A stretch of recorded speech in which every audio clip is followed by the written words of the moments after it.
이 세상에 눈에 넣어도 안 아픈 게 자식이라고도 하죠. 누구나 그런 마음은 마찬가지로 생각합니다. 하지만 이런 마음을 안 먹는 부모들도 있다고 하죠. 오늘 제가 여러분들께 소개하고 싶은 사연은 바로 자식에 관련된 이야기인데요. 바로 저희 시누이 이야기를 해보려고 합니다. 안녕하세요. 저는 경기도 양주시에 거주하고 있는 내년이면 40대를 바라보는 39세 여성입니다. 처음부터 양주시에 살았던 건 아니고요.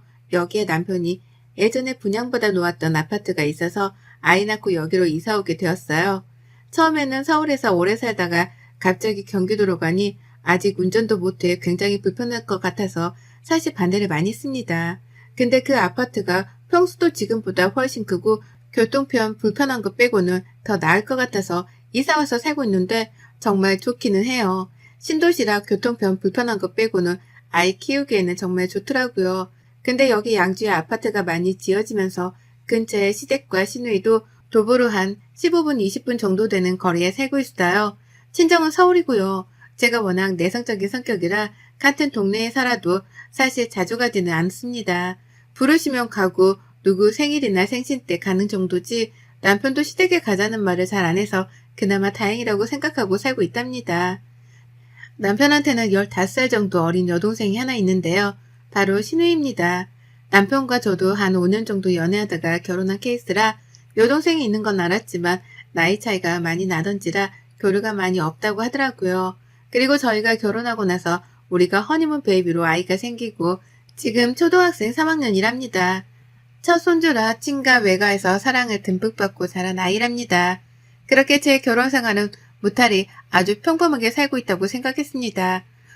저는 집에서 일하는 프리랜서라 아이를 보는 데 있어 조금 더 자유로운 편이고 남편의 회사도 워라밸이 있는 곳이라 주말에는 꼭 쉬고 야근은 2달에 한 번 할까 말까 정도인데요. 그래서 남편도 육아 참여도가 굉장히 높은 편입니다. 그래서 사실 이 정도면 결혼해서 사는 지금이 가장 행복할 때라고 생각했습니다. 다들 아시겠지만 결혼은 연애 때와는 완전 다르잖아요. 연애는 정말 우리 둘만 생각하면 되겠지만 결혼은 양가 집안이 어울려서 해야 하는 것도 있고 생각보다 많은 희생이 필요한 게 전 결혼이라고 생각했습니다. 물론 남자 여자 둘 다요. 저의 이런 평범한 일상을 깬 건 다름 아닌 15살 어린 신우였습니다. 제가 알기로는 원래 직장이 멀어 그쪽에서 자취하고 있었는데 어느 날 연락이 잘 안 돼 시부모님이 신우이네에 갔을 때 함께 회사 다니는 남자친구와 동거 그리고 임신 6주 된 아이까지 있었다고 해요. 그 자리에서 시어머니는 거의 실신할 뻔했고 시아버지는 안 태우던 담배를 피실 정도로 집안이 아수라장이 된 적이 있어요. 시댁에서는 남자 쪽이 별 볼 일 없다고 아이를 포기하라고 했지만 신우는 싫다고 강력하게 바라는 바람에 결국에는 둘이 결혼하게 되었습니다.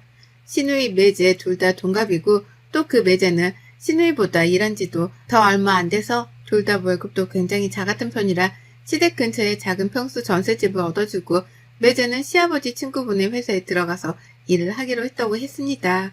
거기까지는 솔직히 아직 둘 다 어리니까 그럴 수 있다고 생각했는데요.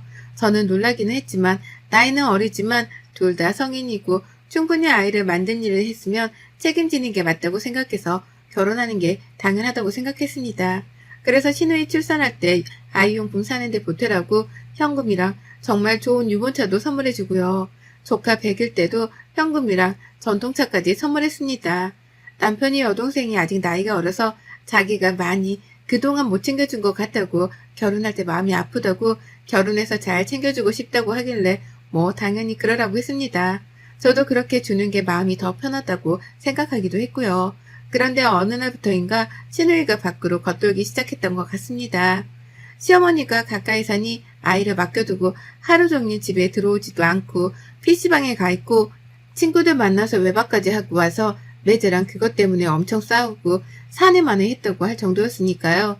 그때마다 시댁에서는 아직 애가 어려서 그런지 이해해달라 자기가 타야 되겠다면서 매일같이 100일 된 아이를 봐주시더라고요. 제가 보는 게 아니니까 시어머니가 딸 손주 봐주는 건 뭐 상관없다고 생각했습니다. 근데 신우이가 그 이후에도 계속 삐뚤게 나가는 모습이 보였고 참다 못한 매제가 더 이상 못 살겠다면서 집을 나갔다고 해요. 그래서 네가 진짜 이렇게 애도 안 보고 자꾸만 나가서 겉돌 거면 찾지 말라고 하고 나갔다는데 신우이는 자기 남편이 나가는데도 알아서 하라고 하고 자기 노는 것만 중요하게 여기더라고요. 물론 아직 나이가 어리니까 놀고 싶은 마음 너무 이해합니다.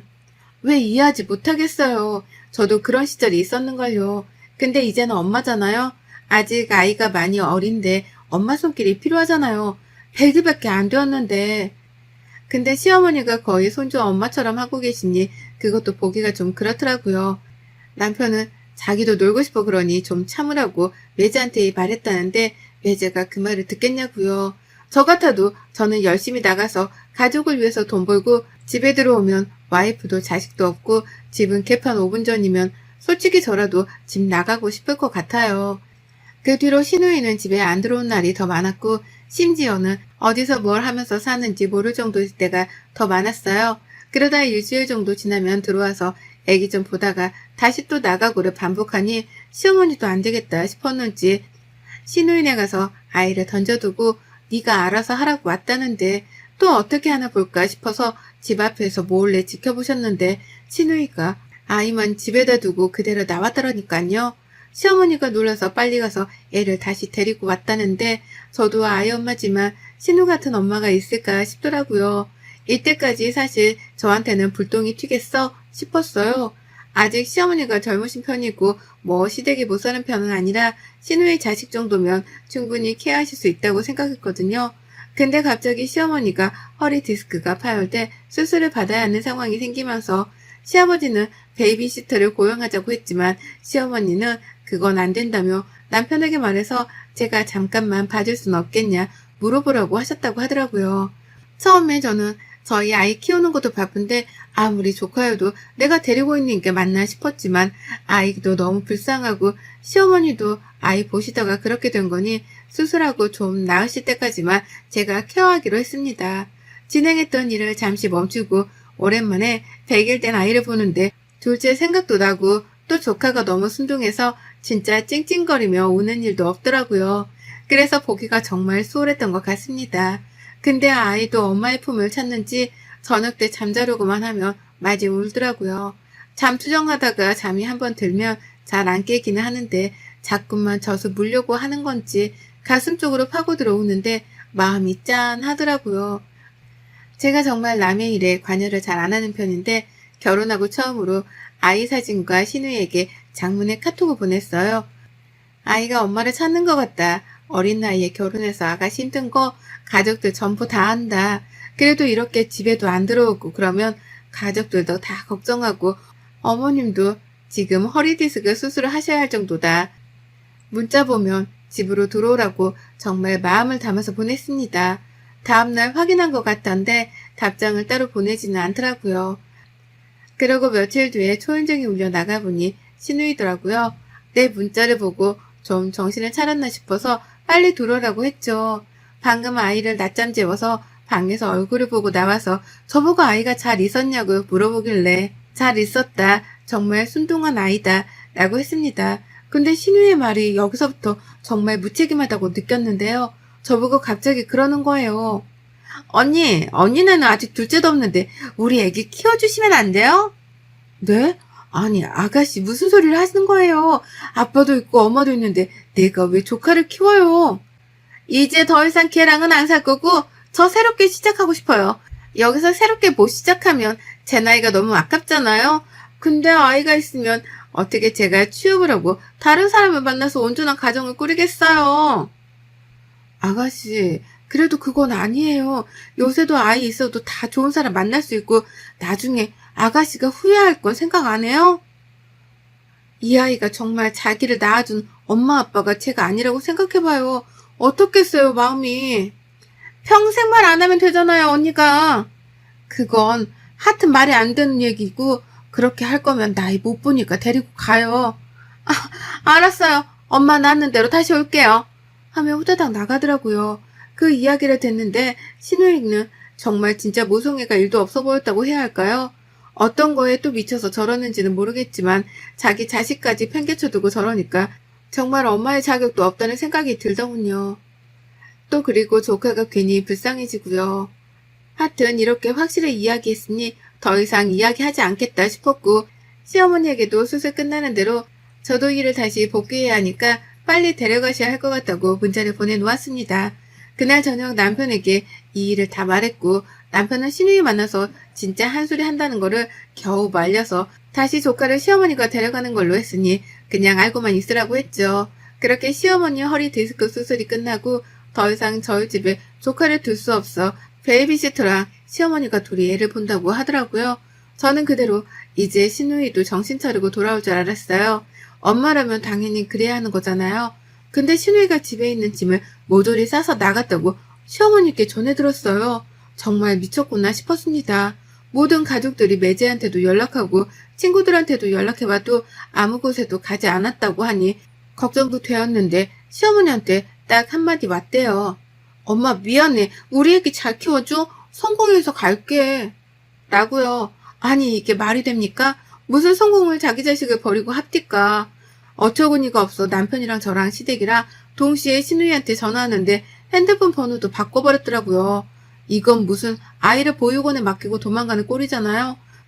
그대로 어머님은 다시 디스크가 터져 먼저 누우시고 시아버지는 매일같이 술에 취하셔서 들어오시고 남편도 괴로워하고 베이비시터만 조카를 볼 수 없는 상황이라 어쩔 수 없이 다시 저희 집으로 데리고 왔습니다.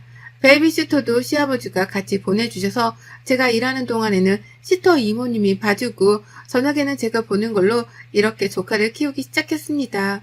처음에는 도대체 왜 이런 일이 일어날까? 나한테 왜 이런 일이 일어났을까? 싶더라고요. 근데 점점 커가는 아이의 모습을 보니 부모님을 선택해서 태어날 수 없는 아이가 무슨 잘못이 있겠냐 싶어서 조카를 저희 둘째로 저는 받아주기로 했습니다. 호적의 문제는 둘째치고 할머니, 할아버지 손에서 자라는 것보다 차라리 저랑 남편 손에서 자라는 아이가 더 낫다고 판단했습니다. 저는 정말 이성적인 사람이었는데 이번 일은 그럴 수가 없겠더라고요. 마음을 먹고 시댁에 가서 조카를 둘째로 입양해서 키우려고 한다. 입양은 거창한 말이고 그냥 저희 집에서 저희 아이랑 동생처럼 같이 키우고 싶다라고 하니 시아버지, 시어머니가 제 말을 듣고 오시더라고요. 그렇게 생각해줘서 고맙고 미안하다고요. 할머니, 할아버지 손에 자라서 나중에 자기 엄마 아빠는 누구야? 하는 것보다는 나을 것 같다고 내린 결론이었습니다. 그렇게 그 결론을 내고 사니 마음은 편안하더군요. 그렇게 아이가 커가는 모습을 보았고 100일이던 아이는 이제 3살이 되었네요. 저희 아들도 동생이라고 생각하고 많이 아껴주고 아직 어린애긴 하지만 저랑 남편한테 엄마 아빠라고도 말하니까 사실 이것만으로도 저는 되었다고 생각했습니다. 제가 조카를 키우게 되면서 시댁에서는 가지고 계시던 조그만 빌라를 제 명의로 해주셨고 한사코 됐다고 했지만 꼭 받아달라고 해 남편도 네가 받는 게 맞다고 해 거기서 나오는 월세를 받고 있습니다. 누가 꼭 좋으라고 한 일은 아니지만 정말 아기가 너무 불쌍하고 모른 척 할 수가 없었는데 지금 와서 생각해보면 조카를 자식처럼 키운다고 생각한 게 정말 잘한 일이라는 생각이 들었습니다. 그렇게 다시 평온했던 저의 일상에 이번에 신우이가 나타났네요. 그것도 2년 만에요. 신우이는 너무 멀쩡한 얼굴로 시댁에 찾아왔고 무턱대고 자기 아이는 잘 있냐고 물어봤다고 합니다. 시어머니가 신우이가 왔다고 알려주셨고 흥분되는 마음을 가라앉히고 시터 이모한테 아이들을 부탁하고 시댁으로 갔습니다. 신우이는 저를 보더니 언니 잘 지냈냐면서 언니 선물도 사왔다고 웃으며 말을 하는데 정말 귀싸대기를 한 대 날려주고 싶었습니다. 그러면서 자기 아이는 어디 있냐고 얼마나 컸냐고 너무 보고 싶었다고 해서 제가 한마디 해줬습니다. 아가씨 아이 없어요. 버리고 갔잖아요. 버리고 간 엄마가 왜 이제 와서 아이를 찾아요? 언니 버리다니요. 잠깐 맡긴 거죠. 어떻게 부모가 자식을 버려요. 그건 버린 거죠. 문자 하나 남겨두고 짐 싸서 나간 걸 버린 거라고 해요. 언니 그만하고 우리 아이 어딨어요? 라고 물어보길래 시어머니가 안 되겠다 싶어서 입양 보냈어 라고 하시더라고요. 저도 그렇게 말씀하실 줄은 몰라서 아무 말 안 하고 잠자고 있었더니 갑자기 신우이가 소리를 지르면서 그게 무슨 말이냐면서 엄마가 있는데 왜 입양을 보내냐고 엄마가 사람이냐면서 쌩 난리를 치는데 보다 못해 시어머니가 있는 앞에서 제가 신우이 뺨을 정말 세게 고개가 돌아갈 정도로 쳤습니다. 거기 있는 사람들이 다 놀랐고 자식 버린 어미가 무슨 낯짝이 두꺼워서 이딴 행동을 해?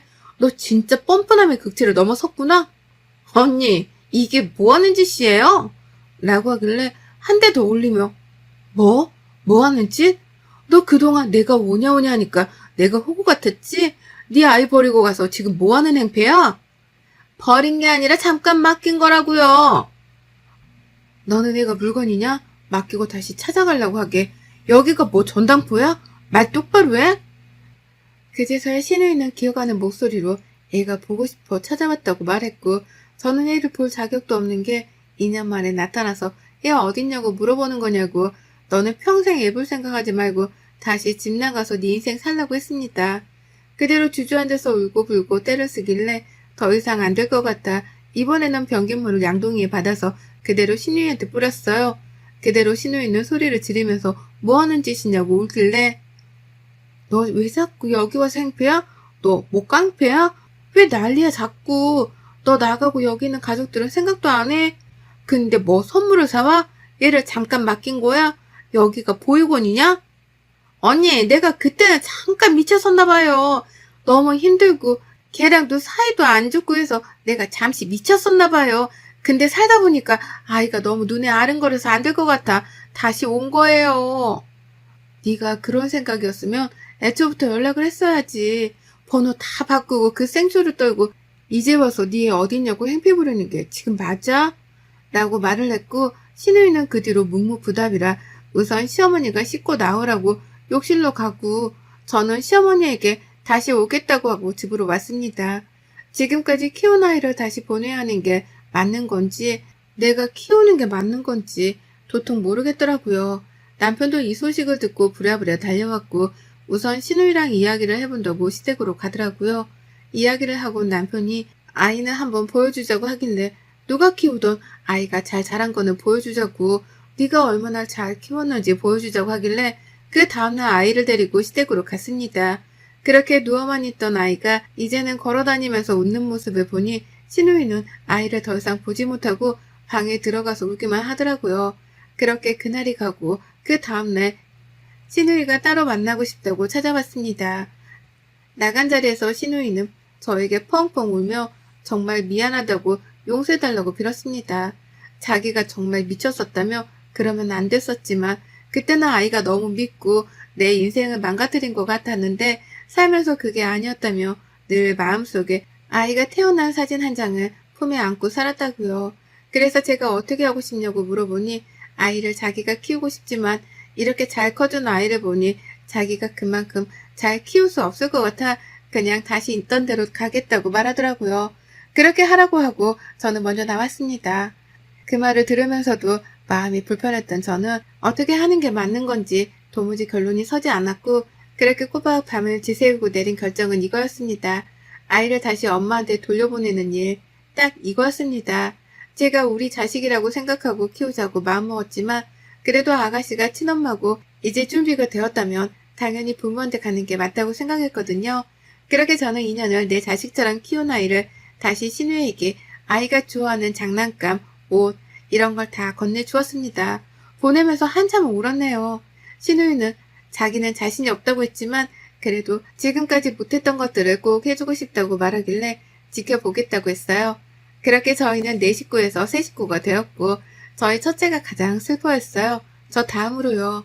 신우이는 지금 아이를 키우면서 시어머니의 도움 없이 키워보겠다고 해 혼자서 아이 어린이집 가 있을 때는 일하고 오후에는 아이와 시간을 보내는 것 같더라고요. 지금은 둘의 시간이 더 필요할 것 같아 저도 신우이한테 연락을 안 했습니다. 아이를 보내고 한 2주 정도 후에 외출했다 돌아왔는데 저희 집 앞에 큰 소프박스가 있어 집에 와서 뜯어보니 신우이의 편지였습니다. 아이가 밤에 언니가 들려주는 자장가를 흥얼거리는 것 같아 많이 울었다고요. 잘 키워줘서 너무 고맙고 마음을 담아서 아이의 사진들과 자기가 손수 만든 그림을 보내왔더라고요. 처음에는 저한테 벌어진 일이 너무나도 감당하기 힘들었지만 그 일이 있는 동안 많이 성숙해졌다는 걸 느끼기도 하네요. 그리고 신우이가 저 때문에 많이 철들었다고 시부모님이 늘 고맙다고 하시니 이걸로 되었다고 생각이 돼서 가족들 모두 잠든 밤 저 혼자 좋아하는 맥주를 마시며 사연을 보내봅니다. 사연을 봐주시는 모든 분들께 감사 인사 전하며 가정의 행복이 늘 있기를 기도하고 기도합니다. 여러분의 생각은 댓글로 남겨주세요. 오늘도 시청해 주셔서 정말 감사합니다.